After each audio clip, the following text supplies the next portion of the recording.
Nagpunta si Catherine Bernardo sa social media upang ibahagi ang isang sulyap sa kanyang 2,025 sa ngayon.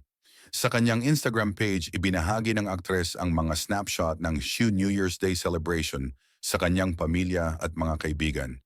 Ibinahagi rin niya ang isang clip ng kanyang workout session ngayong taon at ang kanyang mga bonding moments kasama ang mga kaibigan.